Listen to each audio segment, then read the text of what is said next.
Hello, my crafty friend, and thank you so much for joining me in the first part of our final crafty gift to make in this year's playlist of 12 days of crafty gifts to make. I should have titled that differently, seeing as days 11 and 12 are 2-day videos each, but at the beginning I didn't really anticipate going over my time limit on these two, but here we are. And so I hope you're enjoying all of my crafty goodies.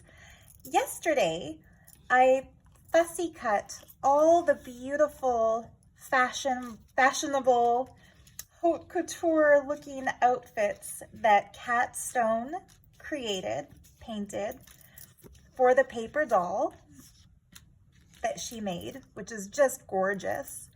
And the day before that, I used some pencil crayons and some glittery dimensional sort of glue paint to just enhance them. Inspired, of course, by the way Kat decorates and enhances her dolls when she makes them. And so what we have is a beautiful paper doll, complete with some very unique, very beautiful, enviable fashions and a mermaid costume. So today what I'd like to do is show you how I use the printable kit that I designed to make a book specifically for the paper doll. Now my kit has more than 20 pages. To save time and printer ink, which we all know is not cheap, I've printed out just 4 of those designs, single-sided. I've left the backs blank, and my printer does not include the feature to print all the way to the edge of the page. Unfortunately, my last printer did. I didn't even know that some printers don't, or else I would have done my research better before I bought my current printer. But anyway, usually what I do when I print printables on this printer is trim off all the borders with scissors or with a ruler and an X-Acto knife. And sometimes I'll even do a rough tear to get that aesthetic of, torn edges and perfect imperfect pages. But for this book, I am keeping all of these borders as they are because I am going to be covering them with opulent fabrics to add some dimension and texture to each page, and also to create pockets in which we can keep the paper doll and her dresses and some crafty junk journal-y goodies for the recipient of the book. So if you have someone on your list who might love a handmade paper doll and her very own fantasy world to explore, then this might just be the project for you. My printable set, of course, includes Kat's paper doll and all of the beautiful outfits you see here. And like I said, over 20 digital designs that I created that are kind of like her dollhouse, only it's more like a doll world. We have the spice market and her beautiful robes that she can wear when she's out to town. Anyway, you get the idea. I don't need to stand here and play with the paper dolls. I need to stand here and show you how I make the book. So the first step is to fold all of the pages lengthwise, so vertically, corner to corner, with the image on the inside of the paper.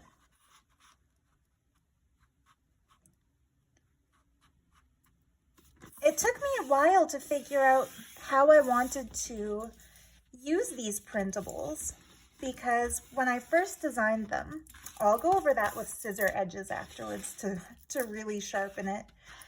But when I first designed them, I was thinking if they fold like this, part of the image gets cut off. It's not really a complete book page. It's like a half book page.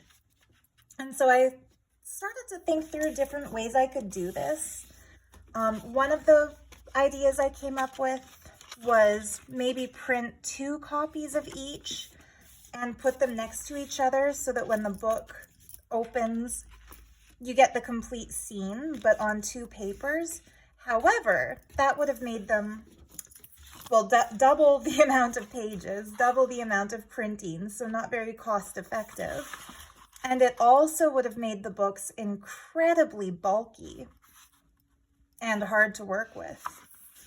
And also, who needs 2 of the exact same scene in one single book, right? It would feel kind of wasteful and unnecessary. So yeah, this way to make the book that I came up with, I think, is my personal favorite. So yeah, if you have the bookbinding tool, you know, that big plastic letter opener looking thing, I think they call it a bone file or a bone edge. Of course, as a vegan, I would buy the plastic version, not the bone version, but scissors work just as well. So the reason you want those edges to be as sharply folded as possible is that this becomes the spine of your book. So when they're all sharp and they're all aligned, it's going to sit more flat. So there we have it. Now what I'm going to do is, using a glue stick, I'm going to glue all over the white parts and stick them together. So obviously before I do that, we want to decide which goes first, which goes second, and so on. So I would like this to be the very first page in the paper doll book. I'm going to do a long pocket here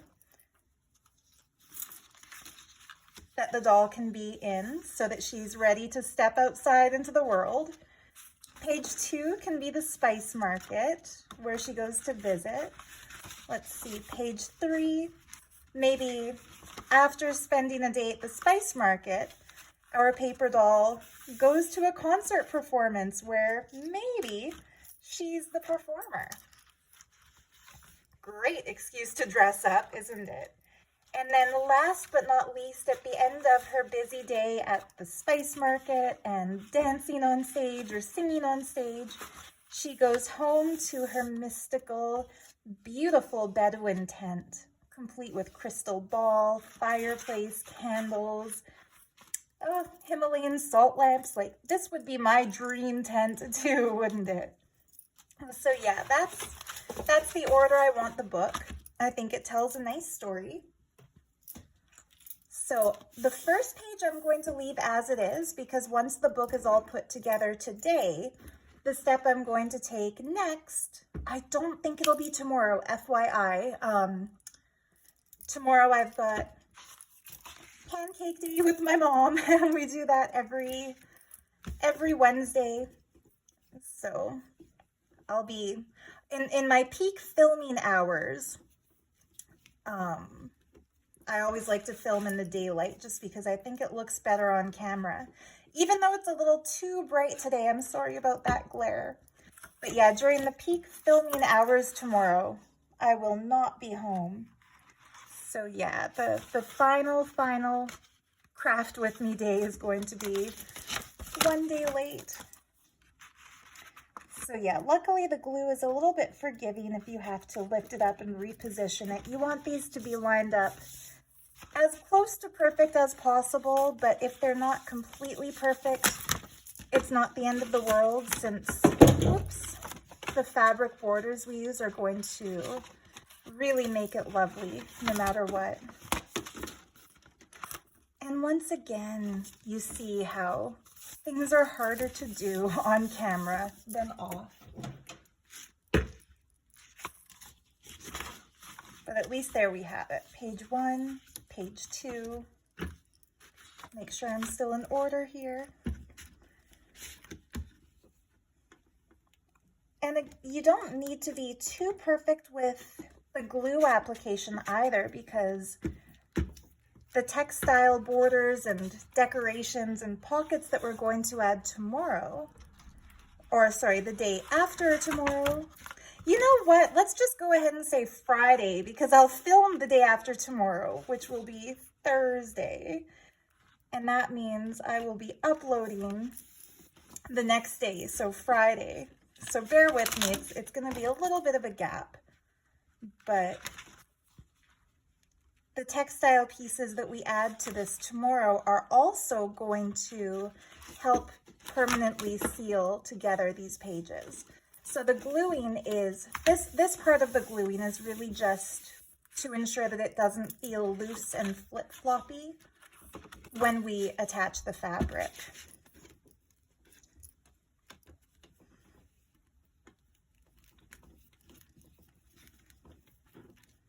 You know what? I'm also going to go ahead and say maybe we'll do a little bit of fabric today, seeing as this is such a quick step. But there we have it.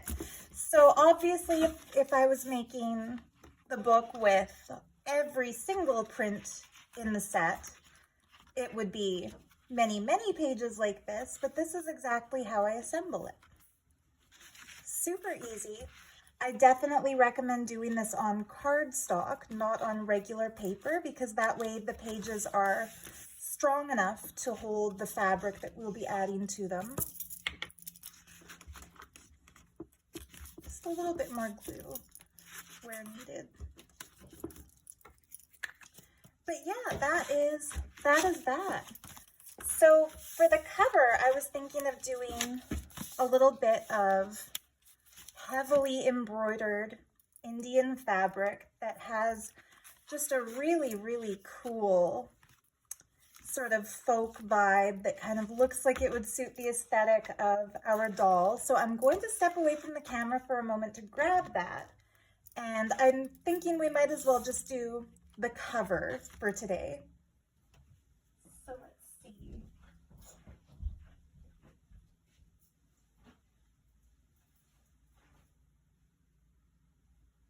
I'm getting it, my friend. Okay, this fabric. And of course, you could use any fabric in your collection that you love. If you don't have any fabric in your collection that you love, go to the thrift store.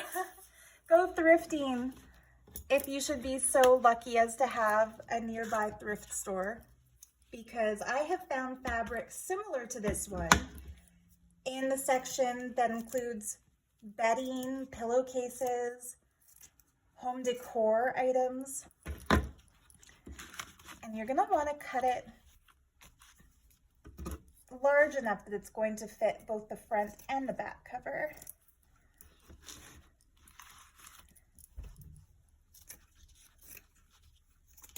But yeah, you can thrift for beautiful fabric finds. And if you go and don't find anything that you love, I think the trick is to, whoops, the trick is to keep checking back. So anyway, this is going to go around our cover like so. And it's not too complicated to glue on. I'm just going to use my Fabri-Tac. I'm going to let the edges hang loose like this because they can be added to with the borders that I create from the front and the back. So yeah, I'm just going to position it and figure out what I want to be the front cover. Oh, they look exactly identical, don't they? Okay. So that makes that decision easy. I'll just grab my Fabri-Tac. And since this is a really, really thick fabric, I don't need to be too careful to avoid glue clumps, because even if the glue wanted to soak through, it can't. It can only kind of soak into the first couple layers of thread here. So yeah, I'm just going to press that down and then flip it and do the same on the other side.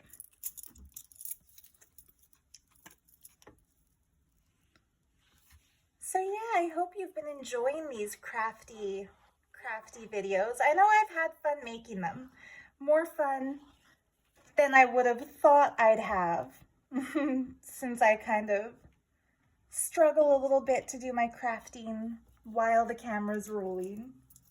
I shouldn't say that. I shouldn't make that my narrative, that I struggle to craft when the camera's rolling. That was my old, outdated narrative. My new narrative is, we got this.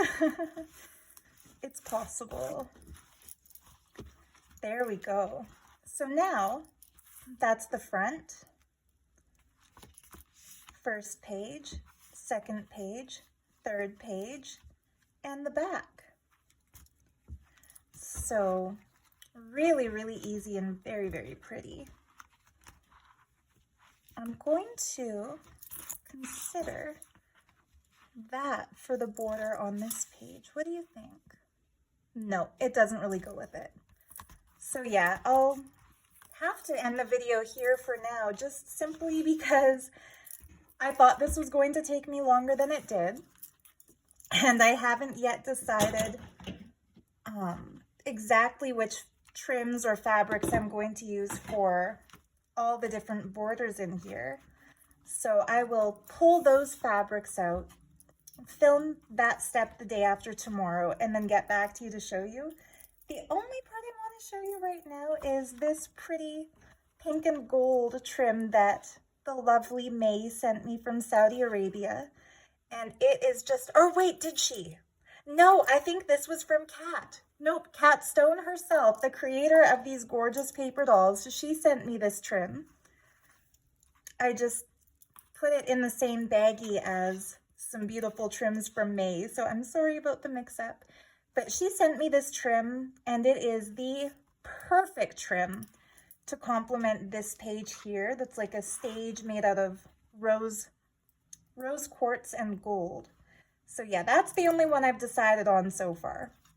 Everything else will be a surprise to me as well. But yeah, we'll get to that in a couple days. For now though, I hope you've enjoyed seeing the first step of this process. It's quick, it's easy, but it's so magical when you see it all come together. So yeah, thank you for tuning in. I hope you have a wonderful next couple of days. I look forward to catching up on Friday when I post the next step to this. And in the meantime, I just hope you're having a wonderful, crafty lead up to the holidays, and that, yeah, you're enjoying everything you work on too. So much love to you. Bye for now.